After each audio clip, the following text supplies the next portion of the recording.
Hello students. तो आज हम लोग इलेक्ट्रोस्टैटिक्स का नेक्स्ट पार्ट जो है वो डिस्कस करेंगे।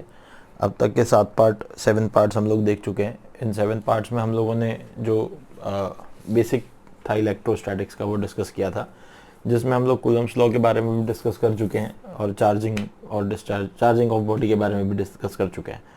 अब बेसिकली यहाँ से आगे हमें इलेक्ट्रिक फील्ड के बारे में पढ़ना है। तो ये जो टॉपिक है इस चैप्टर का, ये काफ़ी इम्पोर्टेंट टॉपिक है। एक्चुअली कहा जाए तो ये इसका सबसे इम्पोर्टेंट टॉपिक है।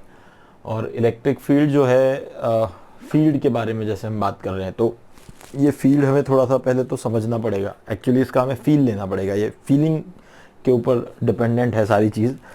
यानी अगर हम थोड़ा सा देखें तो हमें फील्ड को लेकर एक थोड़ी सी दिमाग में कॉन्सेप्चुअल क्लैरिटी लानी पड़ेगी कि बेसिकली व्हाट इज़ फील्ड। तो ये जो फील्ड की कॉन्सेप्चुअल क्लैरिटी है, हमें पहले इसको समझना है। तो सबसे सिंपल चीज़ है, एक कुछ बेसिक बात है, मैं उसको बताऊं अगर कि ये फील्ड को हमें कैसे समझना है। तो इलेक्ट्रिक फील्ड के बारे में अगर हम सोचना चाहें, समझना चाहें चीज़ों को, तो ये है क्या। तो सिंपल चीज़ है, थोड़ा सा हम लोग इलेक्ट्रिक फील्ड को लेकर अगर डिस्कस करें तो इलेक्ट्रिक फील्ड का फीलिंग आने से पहले हमें इलेक्ट्रिक फोर्स के ऊपर सब चीज़ें देखनी पड़ेगी कि ये फोर्स क्या था। जैसे कूलम्स लॉ में हमने फोर्स पढ़ा था, तो फोर्स से ही हम इलेक्ट्रिक फील्ड को डिफाइन कर पाएंगे। जब तक हमारे पास फोर्स को लेके क्लियर आइडिया नहीं होगा, हम फील्ड के लिए बात नहीं कर पाएंगे। तो सबसे पहले तो मैं क्या करूँगा, एक चार्ज ले लूँगा। यहाँ पे ये एक चार्ज है, क्यू चार्ज है, ठीक है। और यहाँ पे एक मैं छोटा चार्ज ले लूँगा, पॉजिटिव चार्ज, एक और स्मॉल क्यू, ठीक है। अब सबसे पहली चीज़ है कि हमें कुछ तो भी इस पे डिस्कशन करने से पहले हमें ये समझना होगा कि जैसे फॉर एग्जांपल ये जो छोटा क्यू चार्ज है, अगर मैं इसको अभी के लिए हटा दूं यहाँ से, ठीक है, यहाँ पे ये छोटा क्यू ना रखूं, यही एक बड़ा क्यू चार्ज हमने रख दिया। अगर हम देखें तो क्या ये अकेला चार्ज, एक अकेला चार्ज अपने आप पे ही खुद फोर्स तो नहीं लगा पाएगा। देखो क्या है कहने की बात, हम लोगों ने कूलम्स लॉ में पढ़ा था कि अगर एक चार्ज है फिर इसके पास कोई दूसरा चार्ज है, तो ये वाला फोर्स इस पे लगाएगा और ये वाला चार्ज इस पे लगाएगा। और ये जो फोर्स की बात हम लोग करते थे, ये तब करते थे जब कम से कम दो चार्जेस हों या दो से ज्यादा चार्जेस हों। हम अकेले एक चार्ज खुद पे ही फोर्स नहीं लगा सकता, यानी खुद के ऊपर वो फोर्स नहीं लगा सकता। तो ये जो कम से कम दो चार्ज की रिक्वायरमेंट थी, तो इसमें क्या हुआ था ऐसा, जैसे अगर हम सोचें तो फॉर एग्जाम्पल अगर हम यहाँ पे इसकी बात अगर करते हैं, तो यहाँ पे तो ये दोनों चार्ज एक दूसरे पे फोर्स लगा रहे थे, ठीक है ना। अब अगर हम देखें तो ये जो दोनों चार्जेस हैं, इससे ज्यादा अगर तीसरा चार्ज ला लेते, चौथा ला लेते, पांचवा ला लेते, तो भी किसी एक चार्ज पे कुछ ना कुछ फोर्स लग रहा होता। पर अगर मैं अब ये एक अकेले चार्ज की बात करूं, क्या ये खुद पे फोर्स लगाएगा, पहला पॉइंट। अगर ये खुद पे फोर्स खुद ही लगा लेगा तो हम कूलम्स लॉ इस पे भी लगा सकते हैं, फिर तो ऐसा हो जाएगा। बट हमने देखा था कूलम्स लॉ में कम से कम दो चार्जेस की बात होती थी, forces directly proportional to the product of charges. तो हमने देखा था वहां पे फोर्स जो होता था वो होता था कुछ तो भी K(Q1)(Q2) अपॉन R स्क्वायर। इस पे से हमें समझ में आता है कि जो फोर्स था वो कम से कम दो चार्ज पे तो डिपेंड करता है, उससे ज्यादा रहेंगे तो ठीक है, बट कम से कम दो तो चाहिए। अब मुद्दा ये है कि एक अकेला चार्ज एक अपने आप पे तो फोर्स नहीं लगा सक रहा, ठीक है ना। अब हमें सबसे पहले इलेक्ट्रिक फील्ड को डिफाइन करना है अगर, तो हमें सबसे पहले फील्ड के बारे में समझना पड़ेगा। तो बेसिकली ये फील्ड है क्या। क्या एक अकेला फोर्स लगा पा रहा है खुद पे, तो हमने अभी डिस्कस किया नहीं लगा पा रहा है। पर फिर क्या फील्ड जो है उसकी खुद के पास फील्ड होती है। फील्ड यानी होती क्या चीज है, तो फील्ड यानी होती क्या चीज है, हम उस पर अब थोड़ा सा चर्चा करते हैं, उस पर थोड़ी बात करते हैं।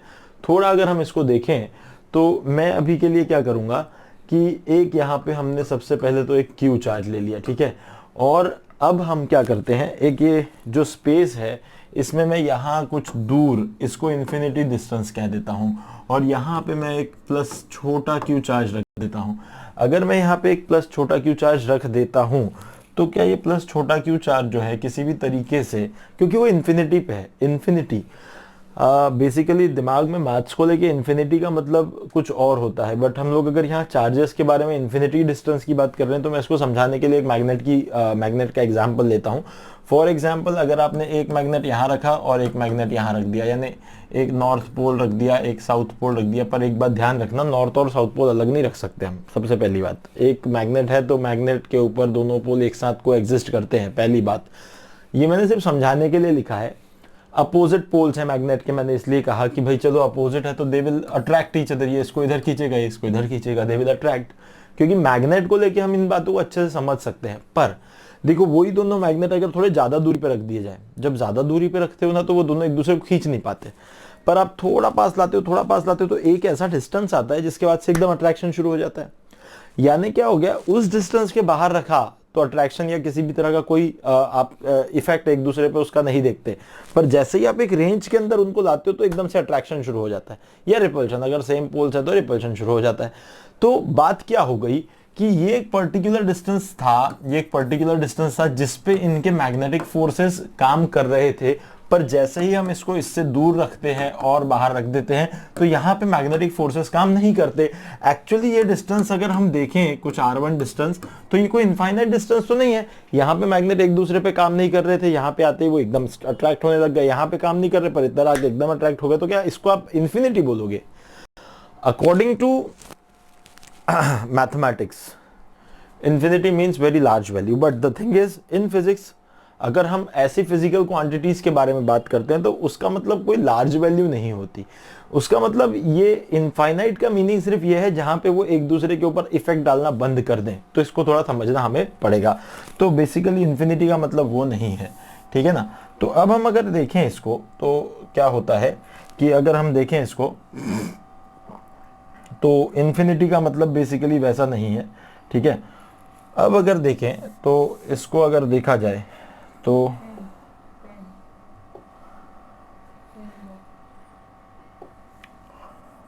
ठीक है, तो इसको तो हम मिटा देते हैं अभी, ठीक है। तो ये इन्फिनिटी का मीनिंग वो नहीं है, ठीक है। अब अगर हम देखें तो हमने क्या किया, ये एक क्यू हमारे पास चार्ज है, ठीक है, और इस क्यू चार्ज के साथ हमने एक छोटा क्यू ले लिया। छोटा क्यू पहले ही मैं कह रहा हूं इट इज वेरी स्मॉल, ठीक है ना, इसको आप ध्यान रखें कि इट इज़ वेरी स्मॉल। और इसको हम देखें कि यहाँ पे इसको हम पहले ही लिख देते हैं, इट इज़ वेरी स्मॉल का मतलब ये है कि ये कहीं से भी उसको अफेक्ट नहीं कर रहा, ठीक है ना। तो इट इज़ वेरी स्मॉल, थोड़ा इसको हमें देखना पड़ेगा।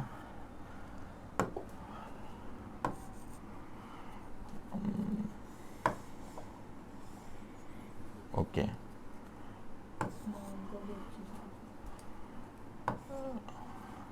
It is very small. तो ये वेरी स्मॉल क्यों कह रहा हूं मैं, क्योंकि ये इतना छोटा है कि ये इसको अफेक्ट नहीं करता। ये बात शुरू से हमेशा आखिरी तक ध्यान रखना। इसको हम और एक नाम दे सकते हैं, दिस इज टेस्ट चार्ज। ये हमारा टेस्ट चार्ज है और ये हमारा सोर्स चार्ज है। तो एक बात ध्यान रखेंगे कि जो टेस्ट चार्ज होता है वो सोर्स चार्ज के कॉन्फ़िगरेशन को अफेक्ट नहीं करता, ठीक है, इसलिए इनकी डेफिनेशन ये है। अब क्या हुआ, ये इन्फिनिटी पे रखा है, तो यहाँ जब ये इन्फिनिटी पे है तो इस पे जो एफ इलेक्ट्रोस्टैटिक्स है वो अभी जीरो है, क्योंकि ये इतनी दूरी पर है कि ये वाले दोनों चार्ज एक दूसरे को किसी भी तरह से कोई इफेक्ट नहीं दे पा रहे, कोई किसी भी तरह का कोई इंट्रैक्शन नहीं दे पा रहे, तो वो इन्फिनिटी हो गई। देखो यहाँ जितना डिस्टेंस देख रहे हो ये इतना ही हो सकता है कि इतना ही बड़ा डिस्टेंस हो, बट फिर भी मैंने इसको इन्फिनिटी कह दिया। इन्फिनिटी यानी वो डिस्टेंस जिसपे दोनों एक दूसरे के ऊपर किसी प्रकार का कोई इफेक्ट नहीं दे रहे। जरूरी नहीं कि सच में वो इन्फिनिटी डिस्टेंस हो, तो इस बात को ध्यान रखेंगे, इन्फिनिटी का मतलब वो नहीं है। तो अब यहां से हम इसको क्या करेंगे, उठाएंगे और इसको लाना शुरू कर देंगे यहाँ अंदर। तो जैसे ही हम इसको पास लाना शुरू करेंगे तो आपने देखा होगा कि यहाँ जैसे ही ये थोड़ा पास आएगा तो ये एक फाइनाइट डिस्टेंस पे आ गए जिसमें ये दोनों एक दूसरे को इफेक्ट देना शुरू कर देंगे।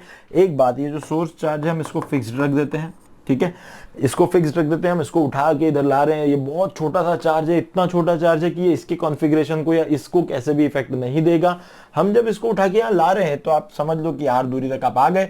अब आर दूरी के बाद इनको सोचें कि क्या होगा, तो डेफिनेटली इस समय पे क्या होगा आपको समझ में आ जाएगा। जब आप इसको यहां ले आओगे तो अब इस वाले पे, इस छोटे क्यू चार्ज पे एक फोर्स आना शुरू हो जाएगा। हम लोग पढ़ चुके हैं कूलम्ब्स फोर्स होता है, तो ये वाला बड़ा क्यू चार्ज इस छोटे क्यू चार्ज को रिपल्स करना शुरू कर देगा, तो ये रिपल्सिव फोर्स पे आना शुरू हो जाएगा।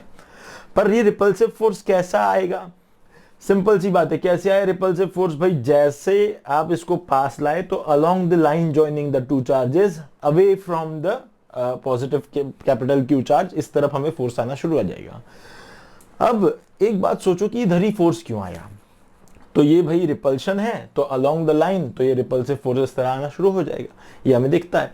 और फोर्स जब इसका रिपल्सिव फोर्स इधर आना शुरू हो जाएगा तो हम अगर सोचें तो भाई कितना फोर्स आएगा, तो कुलम्स लॉ के हिसाब से आ जाएगा के क्यू और क्यू के Q1 Q2 अपॉन में r दूरी पर है इसलिए r स्क्वायर आ जाएगा, कोई दिक्कत ही नहीं है। ये छोटा q इसका नाम में Q1 चार्ज रख देता हूं, यहां पे भी Q1 आ जाएगा, ठीक है। अगर हम देखें तो this is some force F1, ये एक फोर्स आ गया F1।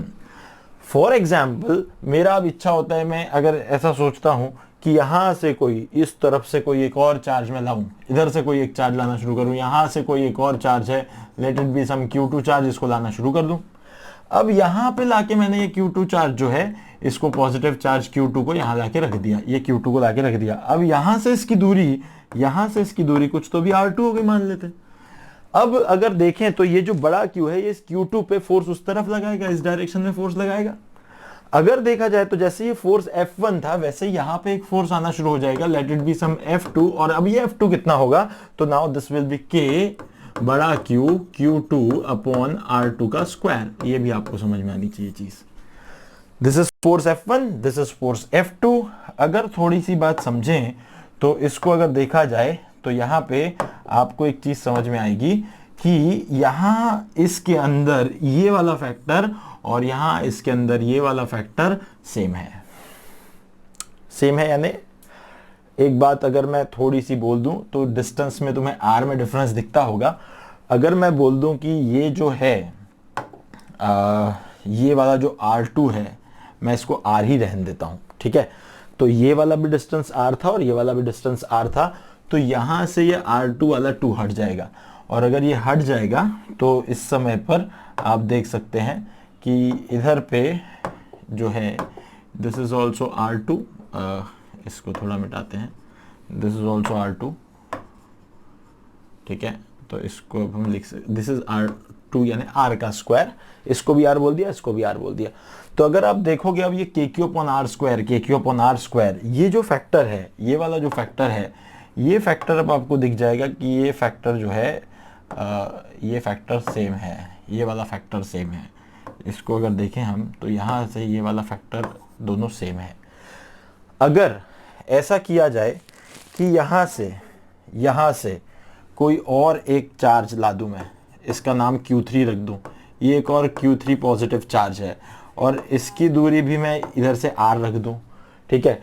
अगर ये Q3 चार्ज को देखें, इसकी भी दूरी R रख दूं, तो यहाँ से अगर देखोगे तो इस पे भी एक रिपल्सिव फोर्स आ जाएगा F, और ये जो F आएगा इसको अगर हम लिखने की कोशिश करें तो ये आ जाएगा K Q Q3 और अपॉन में फिर से आ जाएगा R स्क्वायर।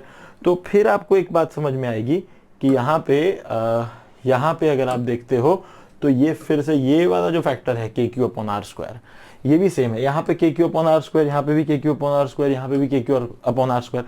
K यानी बड़ा वाला Q, देखो ये बड़ा वाला Q, तो KQ, और अपन ने डिस्टेंस सबका सेम रखा है। देखो कहीं से भी हम चार्जेस लाए पर KQ अपॉन R स्क्वायर, ये जो मैग्नीट्यूड है, थोड़ा इसको ध्यान रखते हैं, थोड़ा इसको ऊपर भेजते हैं। यहाँ पे एक बात हम समझ लेंगे कि ये जो है ये जो एक चीज है, that force equals to F1 is equal to KQ upon R square, इस फैक्टर को इंटू Q1 हमने कर दिया।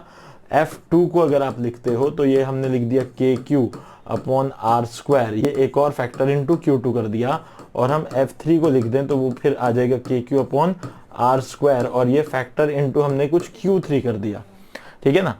तो अब कुल मिला के क्या हुआ कि ये जो सारी की सारी बातें आ रही हैं, इसमें आपको एक चीज समझ में आएगी कि ये जो एक पूरा फैक्टर है, ये जो एक पूरी चीज है,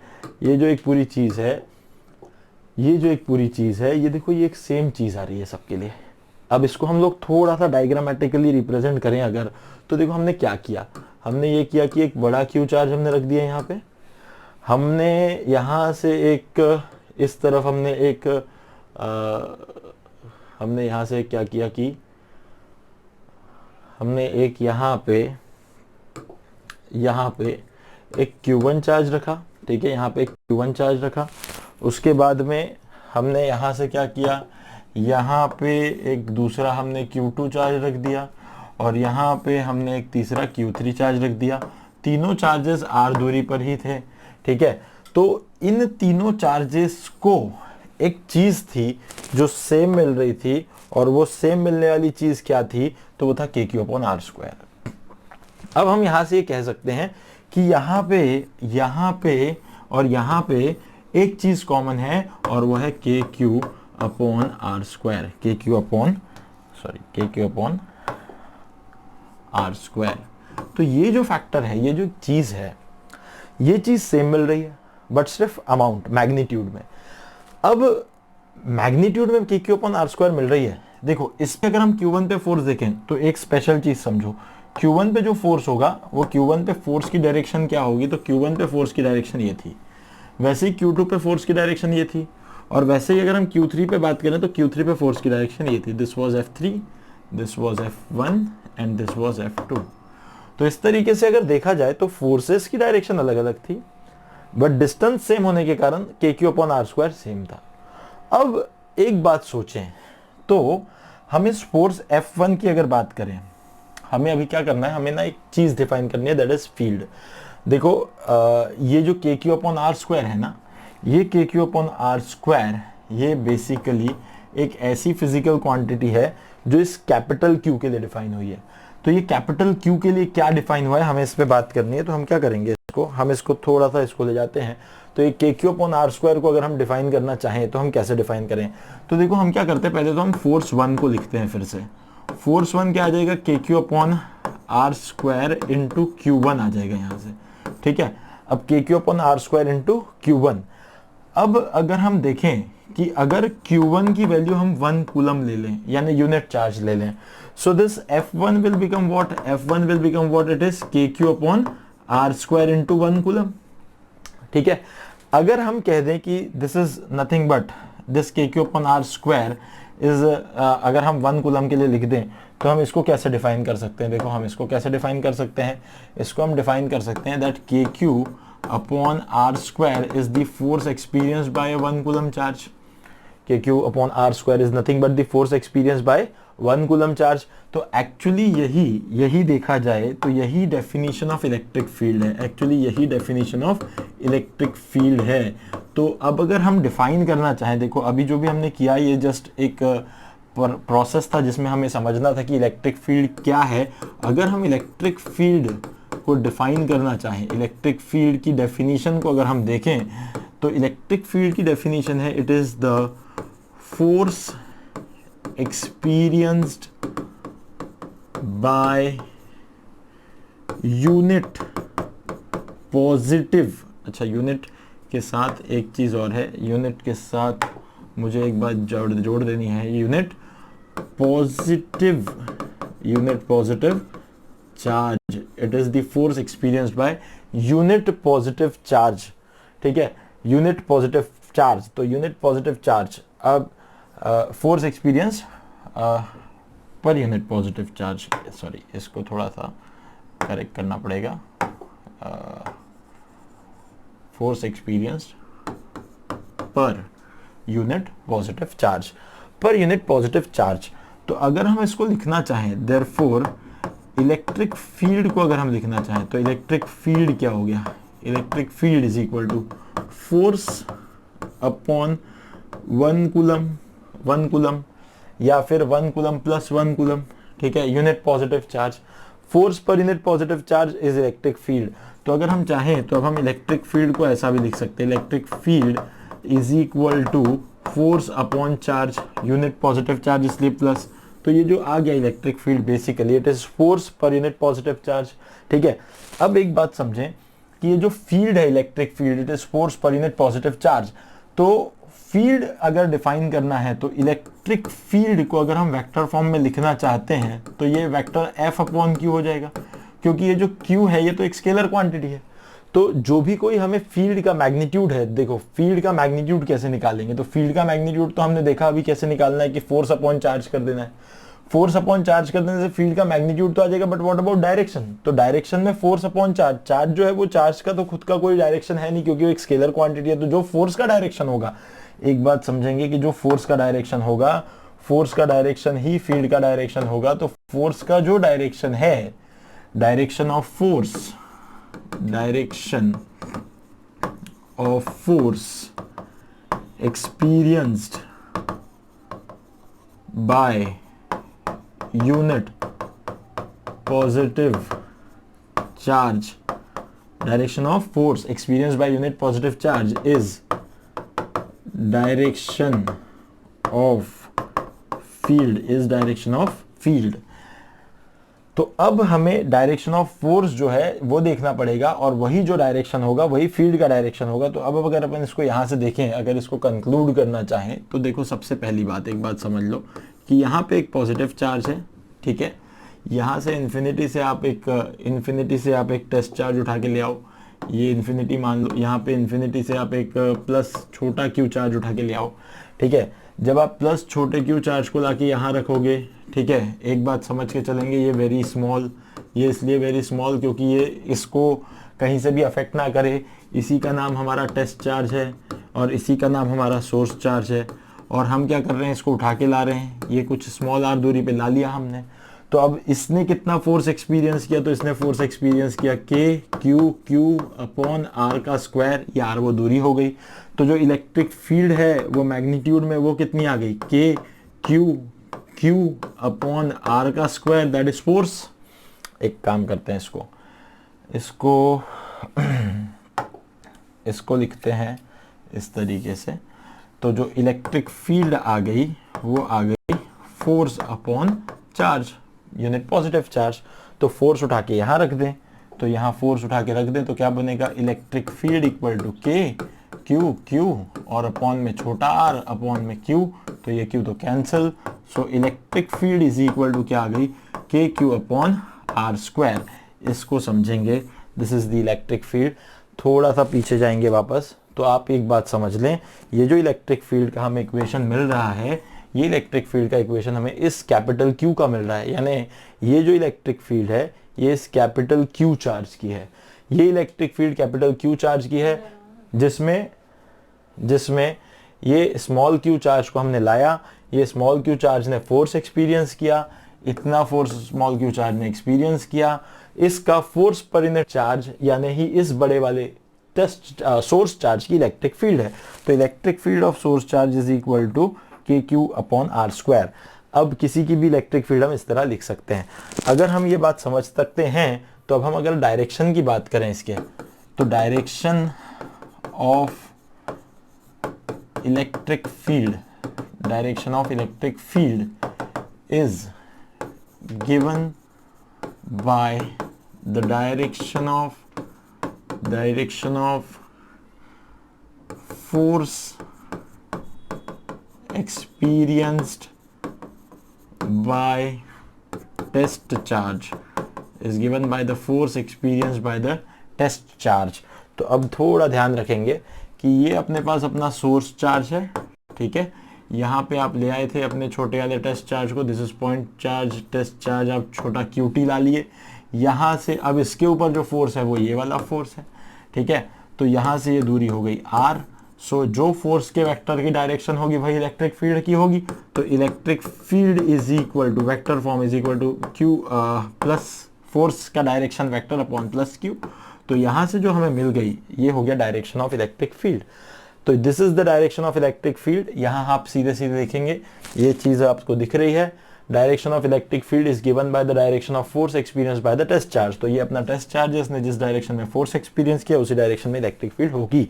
पर अब क्या है, हमने हमेशा यूनिट पॉजिटिव चार्ज लिया, डेफिनेशन में यूनिट पॉजिटिव चार्ज ही है।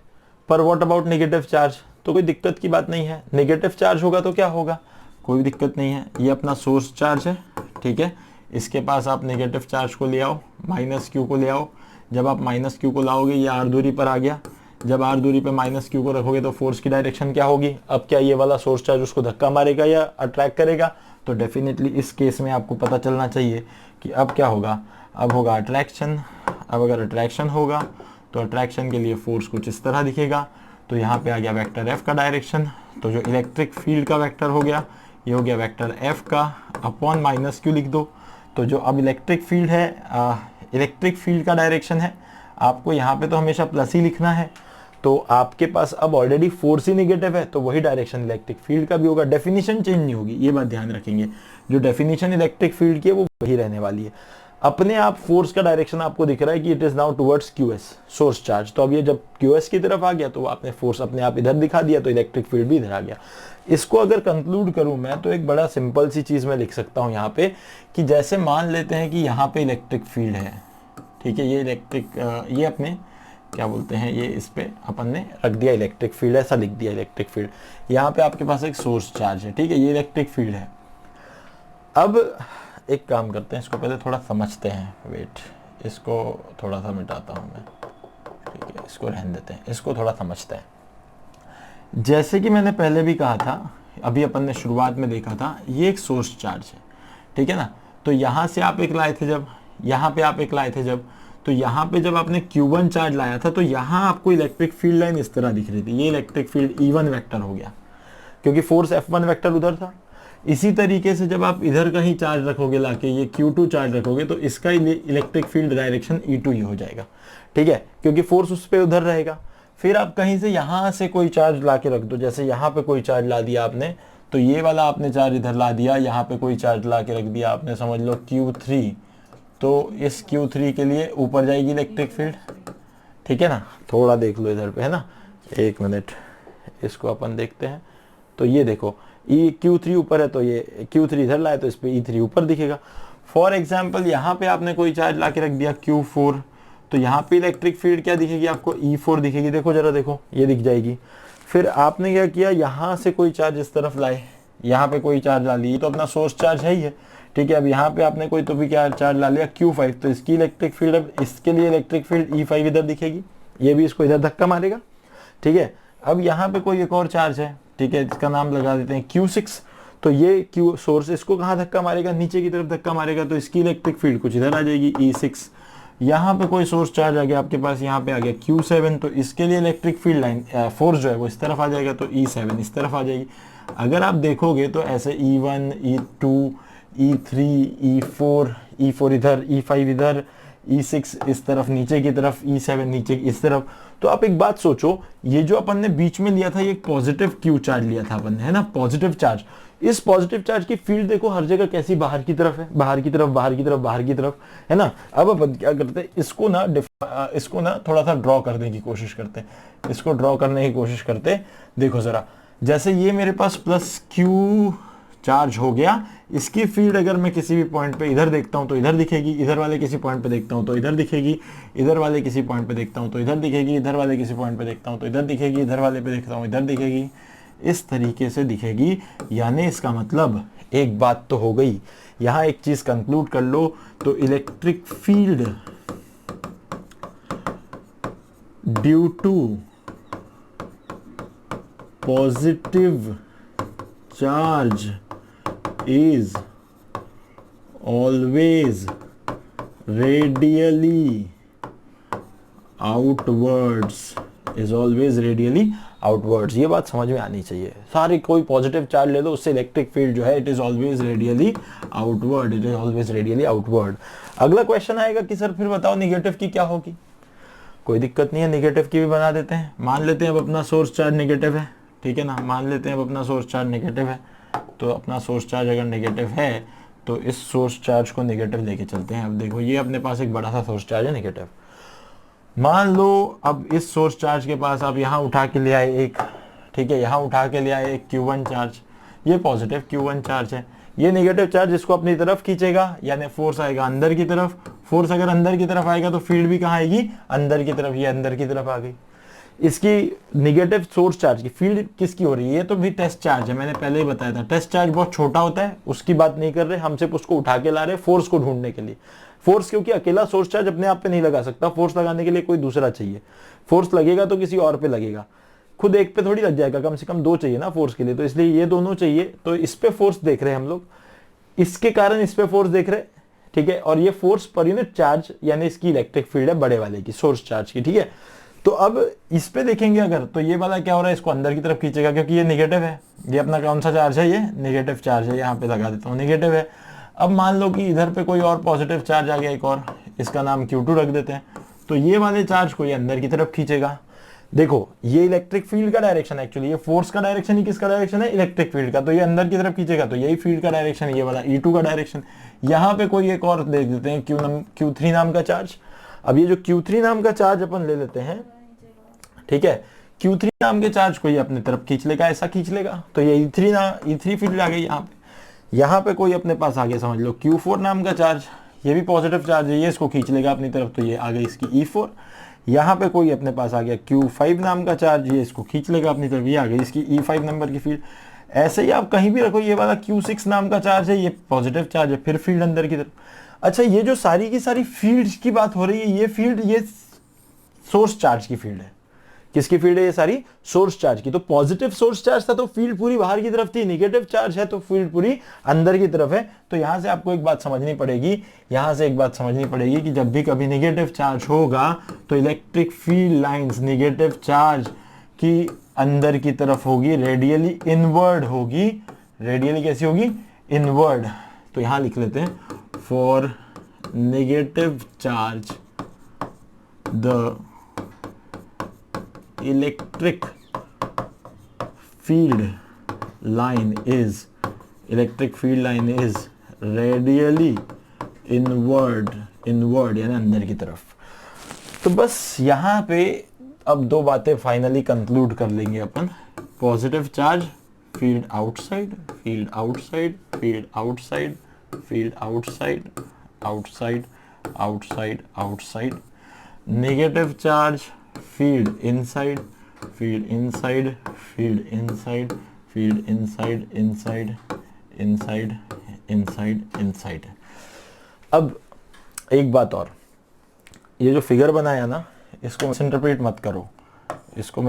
मत करो, यानी कहने का मतलब ये है कि आपको क्या लग रहा है कि फील्ड यानी सिर्फ ये बोर्ड के प्लेन में ही है।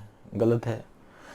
देखो, मैंने एक चार्ज था, यहाँ कोई चार्ज आया था, अरे यहाँ चार्ज रहेगा, यहाँ लाऊंगा तो फोर्स उसके लिए, देखो ये निगेटिव है और यहाँ वाला भी निगेटिव है, तो रिपल्शन, तो फोर्स उधर मिल जाएगा, तो वो उस तरफ भी रेडियली। तो एक्चुअली ये रेडियली आउटवर्ड या रेडियली इनवर्ड का कॉन्सेप्ट स्फीयर पे ड्रॉ कर सकते हैं हम लोग, यानी 3D है ये इस चार्ज की जो फील्ड है वो पूरे एरिया में फैली हुई है, ये सिर्फ इस बोर्ड पे नहीं है, ठीक है, तो वो 3D है। तो ये बात समझें कि ये सिर्फ इस बोर्ड पे दिख रहा है, ये ऐसा दिख रहा है हमें, पर ये ऐसा नहीं है, ठीक है, ये पूरा 3D है, 3 डायमेंशनल में है, डायमेंशंस में है। तो ये चीज हो गई, ठीक है ना। तो अब अगर अपन देखें तो बेसिक हमने इलेक्ट्रिक फील्ड की डेफिनेशन अगर देखी तो इलेक्ट्रिक फील्ड जो है ये क्या है। तो इलेक्ट्रिक फील्ड को अगर हम देखें, सो बेसिकली इलेक्ट्रिक फील्ड क्या है, तो electric field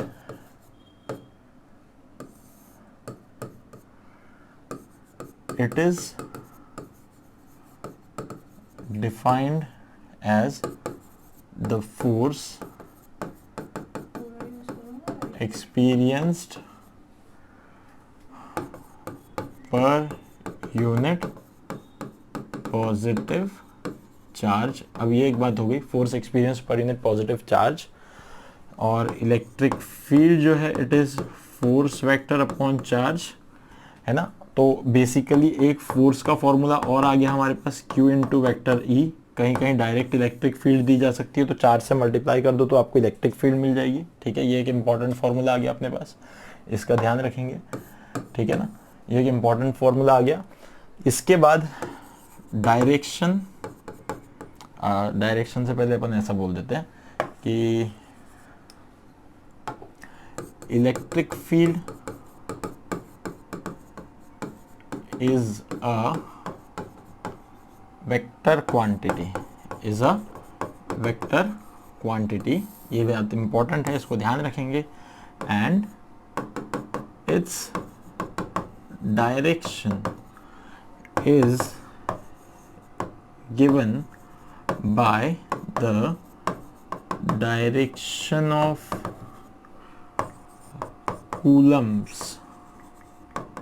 force, its direction is given by the direction of Coulomb's force, ठीक है। तो जो कूलम्ब फोर्स का डायरेक्शन है उसी से हमें इलेक्ट्रिक फील्ड का डायरेक्शन मिलता है, ठीक है। अब हम थोड़ा सा इसके लिए कुछ बातें समझ लेंगे, ठीक है। अब यहाँ पे फॉर, थोड़ा इधर लिख लेते हैं हम लोग, फॉर पॉजिटिव चार्ज, इसको थोड़ा लिख लेते हैं, फॉर पॉजिटिव चार्ज, ठीक है, for positive charge, for positive charge थोड़ा ध्यान रखेंगे, ये इलेक्ट्रिक फील्ड लाइंस बना रहा हूँ मैं, ठीक है, ये इलेक्ट्रिक फील्ड लाइंस है, तो ये इलेक्ट्रिक फील्ड लाइंस, ओके। और इसको एक बात और ध्यान रखना, इसको मैं कह रहा हूँ यूनिफॉर्म, ठीक है, अभी से थोड़ा ध्यान रखेंगे, ऐसे पैरेलल लिक्विड डिस्टेंस दिखेंगी ना तो इसको यूनिफॉर्म कहेंगे, ठीक है। और कुछ ऐसी बना देता हूँ, सॉरी वेट, इसको कुछ ऐसी बना देता हूँ, ऐसे, ये देख रहे हैं, सो दे आर नॉन यूनिफॉर्म, समझ में आना चाहिए, आगे पढ़ेंगे इसके बारे में काफ़ी। This is uniform electric field line, this is non uniform. अभी फिलहाल इसके बारे में बात नहीं करनी हमें, इसको छोड़ दो अभी के लिए, बस बताने के लिए बता दिया। अब ये यूनिफॉर्म फील्ड लाइन यानी क्या है, यहाँ पे बहुत सारे पॉजिटिव, देखो इस तरफ जाती हुई दिख रही है ना, यहाँ पे बहुत सारे पॉजिटिव चार्ज रहे होंगे, इनके कारण ये फील्ड लाइन आ गई। अब यहाँ एक छोटा सा आपने टच चार्ज ला लिया, छोटा पॉइंट चार्ज ला लिया, अब ये जो छोटा सा पॉइंट चार्ज लाया है तो इसके ऊपर भाई चार्ज के ऊपर फोर्स कहाँ लगेगा, तो ये पॉजिटिव है, पॉजिटिव पे यहाँ से चार्जेस हैं, यहाँ फील्ड लाइन है, तो ये इसको, ये पॉजिटिव चार्ज इस चार्ज को क्या करेंगे, रिपेल करेंगे या अट्रैक्ट करेंगे, तो डेफिनेटली दूर भगाएंगे, दूर भगाएंगे तो यहाँ पे आ जाएगा फोर्स, दिस इज फोर्स। तो जो इलेक्ट्रिक फील्ड लाइंस है ये वेक्टर ई है और ये वेक्टर एफ है, देखो दोनों के डायरेक्शन सेम है, ठीक है ना। तो पॉजिटिव चार्ज में जब भी आप लेंगे तो इलेक्ट्रिक फील्ड और फोर्स जो है वो हमेशा सेम डायरेक्शन में है, यानी फोर्स, सॉरी वो तो हमेशा ही सेम डायरेक्शन में, बट ये कह सकते हैं हम positive charge will always experience a force in the direction of electric field. यहां हम एक चीज लिख देते, positive charge will always experience the force in the direction of electric field। ये एक इंपॉर्टेंट बात है, positive charge will experience the force in the direction of electric field, electric field के डायरेक्शन में फोर्स एक्सपीरियंस करेगा। अब यहाँ से थोड़ा सा आगे अगर बढ़े हम तो इसके बाद की जो चीज़ है वो कुछ ऐसी है, ठीक है, इसको हम समझें तो अगर हम इसको ही अब यहाँ पे क्या करते हैं, ये एक और अपने पास यूनिफॉर्म इलेक्ट्रिक फील्ड लगा दी हमने, ठीक है, ये इलेक्ट्रिक फील्ड आ गई ई, ठीक है, और यहाँ पे हमने रख दिया एक नेगेटिव चार्ज, ठीक है, यहाँ पे पॉजिटिव चार्जेस के कारण उस डायरेक्शन में हमें फील्ड मिली। तो अब ये जो नेगेटिव चार्ज है इसको ये पॉजिटिव चार्ज यानी ये फील्ड कहाँ खींचेगी भाई, ये फील्ड इसको अपनी तरफ खींच लेगी, तो यहाँ खींचेगी तो यहाँ पे आ गया force, this is force.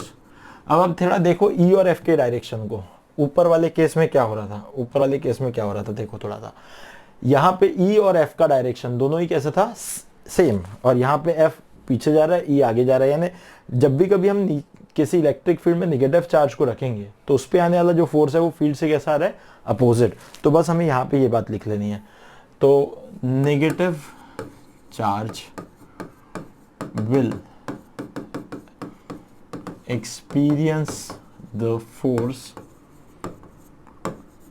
opposite to the direction of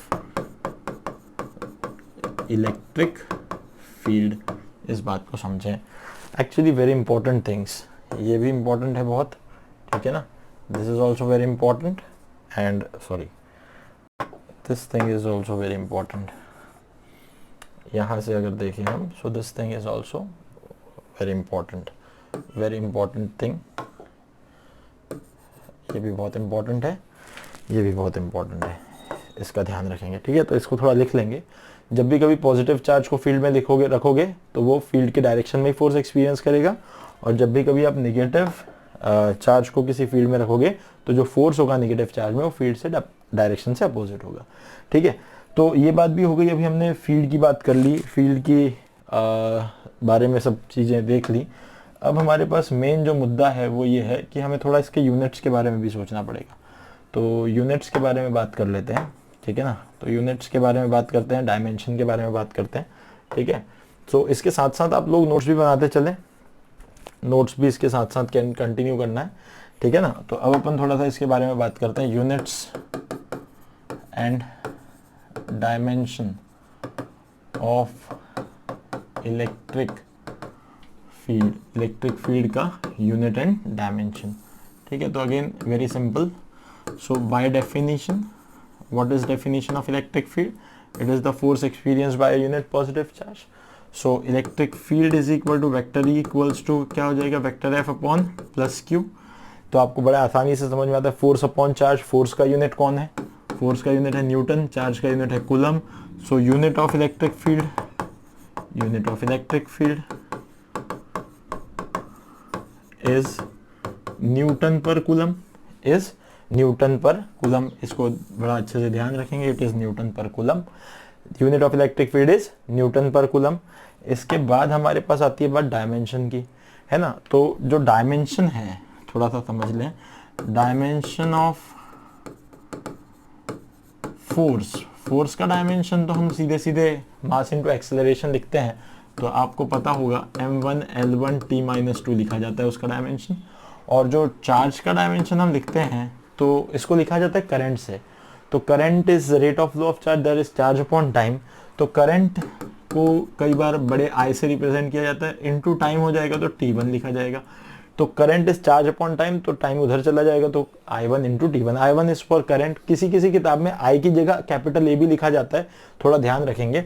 तो अब यहाँ से डायमेंशन ऑफ इलेक्ट्रिक फील्ड जो है वो क्या हो जाएगा, डायमेंशन ऑफ फोर्स, और अपॉन में आ जाएगा डायमेंशन ऑफ चार्ज। तो इसको अगर हम थोड़ा सॉल्व कर लें तो यहाँ से आ जाएगा m1 l1 t-2, और यहाँ चला जाएगा I1, और यहाँ चला जाएगा t1। तो इसको ऊपर भेज लेंगे अपन। तो ये जो इलेक्ट्रिक फील्ड का डायमेंशन है finally, that will be what, that will B m1 l1 ही रहेगा, और I-1 रहेगा, और t का पावर -3 हो जाएगा। सो this is basically dimension of electric field, है ना। तो ये सारी चीज़ें हैं, है ना। इसके बाद अगर हम आगे की बात करें तो क्या होगा, इसको हम अगर देखें, सो ये डायमेंशन भी आ गया। अब डायमेंशन के बाद जो है आगे की चीज़ वो हमें क्या देखनी है। अब डायमेंशन के बाद हमें ना एक चीज़ को समझना है, जो है सुपरपोजिशन प्रिंसिपल। जैसे हमने कूलम्स लॉ में भी किया था, तो इसको हम अगर देखें, principal of superposition, superposition of electric field, principal of superposition of electric field. तो अगर आप देखें यहाँ से, तो principal of superposition of electric field का मतलब क्या। तो अब principal of superposition of electric field का मतलब, जैसे कूलम्स लॉ में आपने ध्यान दिया होगा कि अपन ने क्या किया था कि भाई बहुत सारे हमारे पास क्या थे, हमारे पास चार्जेस थे, है ना। तो हमने क्या किया था, सभी के लिए एक एक के फोर्स निकाले थे, और हमने सारे फोर्सेस को क्या किया था, वेक्टोरियली ऐड किया था। तो अब यहाँ पे भी आप थोड़ा सा ये समझेंगे, इसको थोड़ा देखेंगे कि यहाँ पे देखो, जैसे अपने पास एक चार्ज है, इसका नाम है Q1, ठीक है। और इसके बाद हम जैसे यहाँ पे इसका नाम रख देते हैं Q1। इसके बाद हमारे पास एक और चार्ज है, इसका नाम हमारे पास है Q2, ठीक है। एक और चार्ज है हमारे पास, इसका नाम है हमारे पास Q3।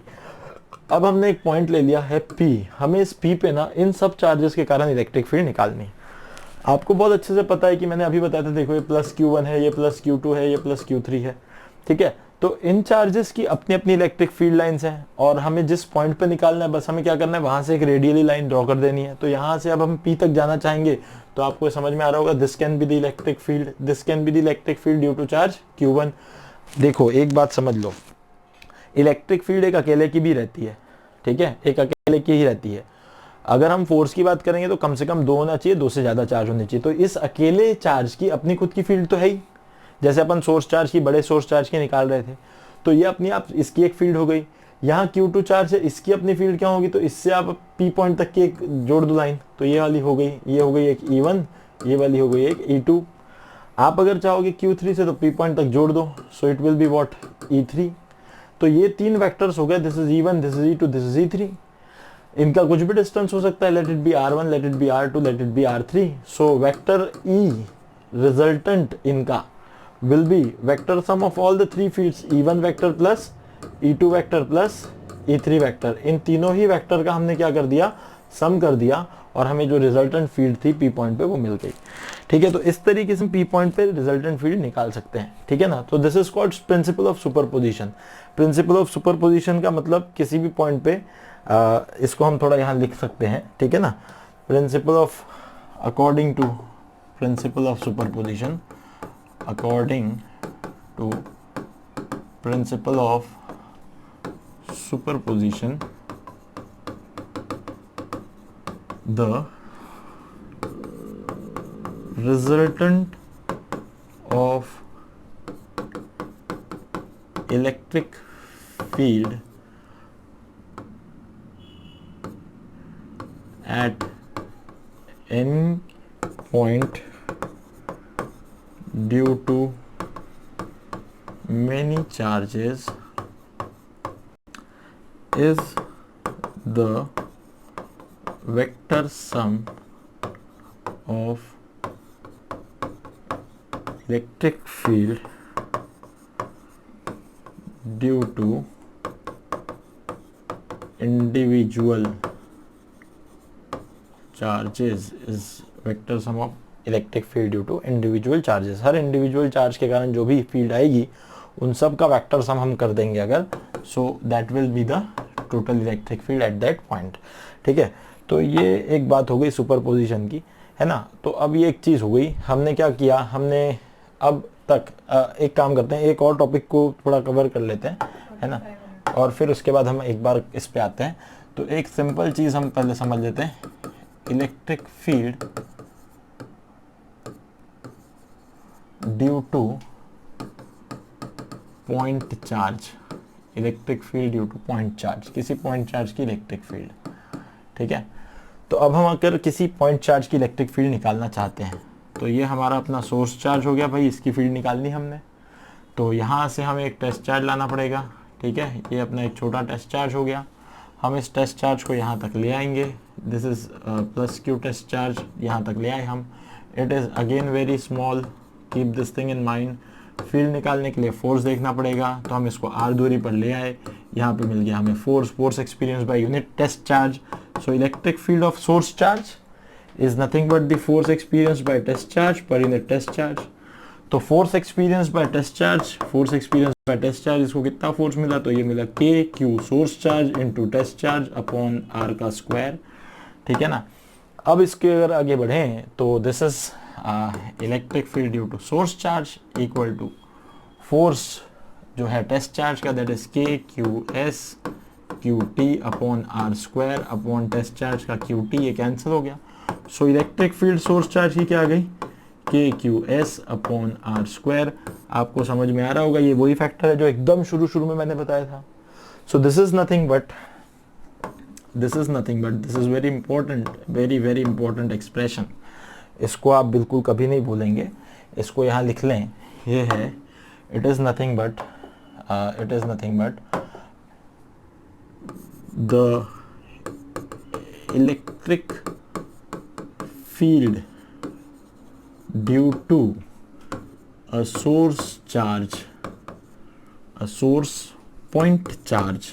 एक बात ध्यान रखें, सोर्स पॉइंट चार्ज, ये पॉइंट चार्ज के लिए, ठीक है। इससे ही अभी हम आगे एक्सटेंडेड बॉडीज के निकालने वाले हैं। Due to a point, source point charge is given by E equals to KQ upon R square at any distance R from the source charge, at any distance R from the source charge। Actually this is very important thing, इसका आप ध्यान रखें, this is very important कि किसी point charge की electric field, किसी point charge जिसके पास charge Q है, उसकी इलेक्ट्रिक फील्ड किसी R दूरी पर होगी, K Q upon R square. It is very important, इसका बहुत ध्यान रखें। इसी से अब आगे की सारी चीज़ें चलने वाली हैं, ठीक है। इसके बाद में अब हम एक चीज़ और समझ लें कि E is proportional to 1/r square, इस बात को समझ लें। यानी E is equal to point charge के लिए आपने निकाला है K Q upon R square. So if K तो कांस्टेंट है ही, अगर क्यू चार्ज को सेम रख दें तो क्यू चार्ज को सेम रख दें तो ई प्रोपोर्शनल टू आपको दिख रहा होगा यहाँ से, ई प्रोपोर्शनल टू, सॉरी इसको पूरा ही मिटा देता हूँ, ई इक्वल टू आ रहा है K Q upon R square. सो आपको यहाँ पे दिख रहा होगा ई प्रोपोर्शनल टू 1/r स्क्वायर। इसको थोड़ा समझ लेते हैं, ठीक है, इसको थोड़ा समझ लेते हैं। जैसे यहाँ पे देखो, यहाँ पे एक प्लस क्यू चार्ज है, ठीक है, यहाँ से इस पॉइंट पे अगर मैं कुछ r1 दूरी पर अगर देखूँ, ये तो मेरा क्यू फिक्स है, r1 दूरी पर अगर देखूँ तो यहाँ पे जो e है, e1 है, is equal to K Q upon r1 का स्क्वायर है, यानी e1 proportional to 1/r1 square है। इसके साथ ही अगर मैं यहाँ से किसी r2 दूरी पर यहाँ पे इलेक्ट्रिक फील्ड के मैग्नीट्यूड को देखना चाहूँ, so that will be E2 will be something KQ upon R2 का square. Again this KQ will be constant, then E2 will be proportional to 1/R2 का स्क्वायर। सो ये एक और बात आ गई, यानी R पे डिपेंड कर रहा है वो, R चेंज हो जाएगा तो E चेंज हो जाएगा, यानी as R will increase, E will what? Decrease। तो दूर जाते जाते इसकी इलेक्ट्रिक फील्ड की ताकत कम होती जाएगी। तो यहां पे एक और चीज कह सकता मैं, if R is tending to infinity, E will be tending to what? If this denominator will be tending to infinity, anything divided by infinity will be what? 0. E will be tending to 0. So at some infinite distance, E will be 0. At some infinite distance, E will be 0. That's why if we have any test charge, that is the reason, if we have any test charge kept at infinity, then force will be 0 because field will be 0. भाई field ही है जो force बनाती है, अगर field नहीं है तो force नहीं आएगा। यहाँ पे ये अपना अलग से बैठा हुआ है, इसको कोई लेन देन नहीं, यहाँ पे ये अपना बैठा हुआ है, इसको कोई लेन देन नहीं, इसकी फील्ड उधर तक जा ही नहीं रही है, तो उस पर फोर्स आने का सवाल ही नहीं पैदा होता। फोर्स तब आएगा जब इन दोनों की field, basically when the two fields will interact, force will come. Two fields will interact, then the force will come. Force तब तक नहीं आएगा जब तक दो फील्ड इंटरैक्ट नहीं होगी, इसीलिए कम से कम फोर्स आने के लिए दो चार्जेस की जरूरत है। अगर एक अकेला चार्ज है तो एक अकेले की फील्ड है, एक अकेली फील्ड खुद के साथ इंटरैक्ट नहीं कर सकती, इसलिए खुद पे फोर्स प्रोड्यूस नहीं कर सकता। इसलिए अगर दो चार्जेस हैं तो दोनों की फील्ड्स आएंगी, फील्ड्स इंटरैक्ट करेंगी, तब जाके फोर्स बनेगा। तो यहाँ पे फील्ड अपनी इसकी खुद की है, टेस्ट चार्ज की वो खुद की है, यहाँ पे उसकी है ही नहीं, तो दो फील्ड है ही नहीं, इसकी तो वहां तक जीरो हो गई, वैसे इस टेस्ट चार्ज की यहाँ जीरो हो गई बोल दो। तो हम ये कह सकते हैं कुल मिला के कि भाई जैसे ही R बढ़ता जाएगा, R इंफिनिटी तक जाएगा, R इंफिनिटी होगा तो इलेक्ट्रिक फील्ड क्या हो जाएगा? Zero. This is very important result. Again one more thing you can से,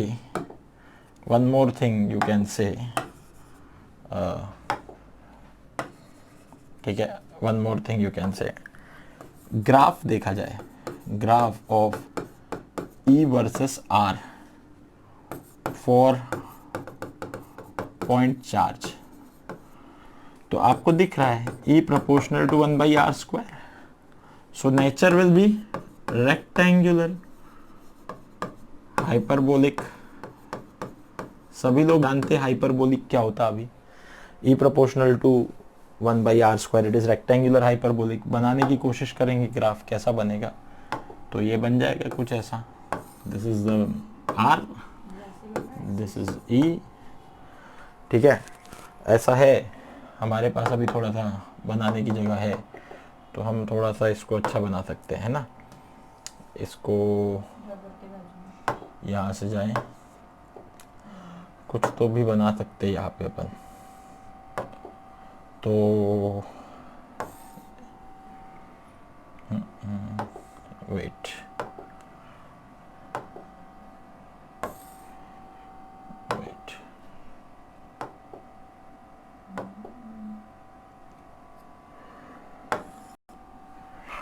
ये आप देख पा रहे हैं, ये दो एक्सेस दिख रही हैं, देख पा रहे हैं। इसके बाद एक सेकंड, ऐसा ऐसा ऐसा,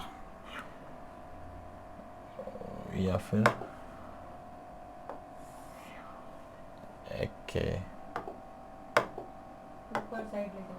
डायगोनली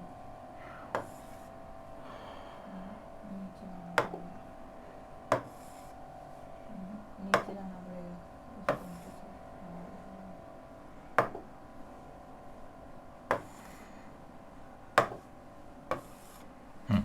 ठीक है।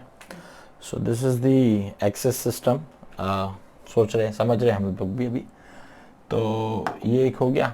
अब इस पे हमें ग्राफ देखना है अगर, सो इसमें हम यहाँ पे लिख देंगे r डिस्टेंस, यहाँ पे लिख देंगे e। Rectangular hyperbolic graph will be something like this. So यहाँ से आप देख सकते that e is proportional to 1/r²। So as in this direction as r is increasing you can say that e is decreasing, है ना। जैसे जैसे r बढ़ रहा है e कम हो रहा है, ठीक है। आप अगर इस तरफ जाएंगे, so as it is increasing, as the r is increasing, distance from the charge is increasing, you can say this is our source charge. As you go away from the source charge, as you will go on increasing r, यहाँ पे E1 मिल जाएगा कुछ मुझे, यहाँ से यहाँ की दूरी पे, यहाँ से जाऊँगा तो ये R2 दूरी पर मुझे कुछ E2 मिल जाएगा। अगर मैं कंपैरिजन पूछूं आपसे कौन बड़ा होगा, तो डेफिनेटली पास वाला बड़ा होगा field. So E1 will be greater than E2. This is very simple thing. I think you can see this thing. It is very simple. So basically हमने क्या किया, हमने अभी सिर्फ बेसिक इलेक्ट्रिक फील्ड पढ़ी है, हमने कुछ बेसिक चीज़ें देखी हैं। एक बार मैं क्या करूँगा, फटाफट इसको रिव्यू कर देता हूँ। अगर आप देखेंगे तो हमने E वर्सेस R का ग्राफ देखा, and it is strictly for point charge. इसका ध्यान रखें, this is for point charge of electric field निकाली हमने, that is equals to KQ/R²। किसी भी एक सिंगल चार्ज की अपनी खुद की फील्ड होती है, उसके पास फोर्स, वो खुद पे फोर्स नहीं लगा सकता। फोर्स सिर्फ तब आ सकता है जब दो चार्ज या दो से ज़्यादा चार्ज की इलेक्ट्रिक फील्ड इंटरेक्ट करेगी। तो हमने बेसिकली ये देखा, इसका ग्राफ देखा, इलेक्ट्रिक फील्ड का हमने यूनिट देखा, दैट इज न्यूटन पर कूलम, ये भी देखा हमने, और इलेक्ट्रिक फील्ड पॉइंट चार्ज की KQ/R² देखी। यहाँ ग्राफ देखा, फिर E की प्रोपोर्शनलिटी हमने R के साथ देखी, तो E is proportional to 1/R² देखा। फिर इसके बाद अगर देखें तो ये वाली चीज़ वही है, प्रोपोर्शनलिटी वाली चीज़। पॉइंट चार्ज के लिए इलेक्ट्रिक फील्ड हमने निकाल दी, KQ/R²। हमने ये भी देखा कि जैसे जैसे R बढ़ता जाएगा वैसे वैसे इलेक्ट्रिक फील्ड कम होती जाएगी। फिर यहाँ पे हमने यही पॉइंट चार्ज की फील्ड निकालने के लिए डिफाइन किया अगेन फोर्स से सारी चीज़ों को, तो यहाँ तक पहुँचे। फिर इसके बाद हमने सुपरपोजिशन प्रिंसिपल देखा। सुपरपोजिशन प्रिंसिपल पे देखा हमने कि किसी एक पॉइंट पे अगर हमें बहुत सारे चार्जेस के कारण इलेक्ट्रिक फील्ड निकालनी है, तो एक की फील्ड, दूसरे की फील्ड, तीसरे की फील्ड, तीनों का वेक्टर सम कर दो तो आपको रिजल्टेंट फील्ड उस पॉइंट पे मिल जाएगी, यानी पॉइंट पी पे निकाल दी हमने, ठीक है ना। उसके बाद हमने क्या देखा, उसके बाद हमने यूनिट देखा, इलेक्ट्रिक फील्ड का डायमेंशन देखा हमने, ठीक है। उसके बाद हमने इलेक्ट्रिक फील्ड के यूनिट डायमेंशन के बाद हमने देखा कि किस तरह से अगर किसी, ये बहुत इंपॉर्टेंट पॉइंट है, नेगेटिव चार्ज को हम अगर इलेक्ट्रिक फील्ड में रखते हैं, नेगेटिव पॉइंट चार्ज को, तो फोर्स जो होता है वो अपोजिट होता है। देखो यहाँ ये फोर्स की डायरेक्शन और फील्ड की डायरेक्शन देखो दोनों अपोजिट हैं, पर किसके लिए, वो सिर्फ नेगेटिव चार्ज। यही चीज़ जब हम पॉजिटिव चार्ज के लिए चलते हैं, तो ये पॉजिटिव चार्ज था, इस पे फोर्स का डायरेक्शन ये है, इलेक्ट्रिक फील्ड ये रही, ठीक है ना। तो दोनों का डायरेक्शन कैसा आ रहा है, same. For positive charge the force experience bye positive charge is in the direction of electric field, and for negative charge it is opposite to electric field. ये यूनिफॉर्म इलेक्ट्रिक फील्ड है, parallel lines equidistant. ये non uniform electric field है, इसके बारे में हम बाद में कभी बात करेंगे, इस चैप्टर में आगे जाएंगे। फिर इसके बाद हमने देखा electric field is a vector quantity, its direction is given by the direction of coulomb force. जो हमारा कूलम फोर्स है उसी की डायरेक्शन से हम इलेक्ट्रिक फील्ड का डायरेक्शन निकालते हैं। ये बहुत ही इंपॉर्टेंट रिलेशन है, vector F is equal to Q into E vector. आगे बताऊंगा इसे कैसे यूज करना है। So basically this is electric field, this is the electric field due to positive charge radially outward, this is the electric field due to negative charge radially inward. Very important thing again, यहाँ हमने उसका buildup किया था concept, तो ये इस तरीके से हमने इलेक्ट्रिक फील्ड के बारे में बात की थी, है ना। तो ये आप समझ सकते हैं, ये सारा इलेक्ट्रिक फील्ड को लेके था, सारा ही सारा। आप कहीं पे भी इसको जो है मिनिमाइज करके अपना जो है पॉज करके देख सकते हैं, ठीक है ना। तो फिलहाल इसके लिए अभी यहीं पे हम रुक जाएंगे, और इसके बाद अभी नेक्स्ट वाली क्लास में तुरंत ही हम लोग पॉइंट चार्ज से कैसे पॉइंट चार्ज की हम इलेक्ट्रिक फील्ड जो है अलग अलग सिस्टम्स के लिए लिखेंगे, इसके बारे में बात करेंगे। तो फिलहाल यहाँ रुक जाएंगे, है ना। तो नेक्स्ट इसमें कंटिन्यू करेंगे। Thank you.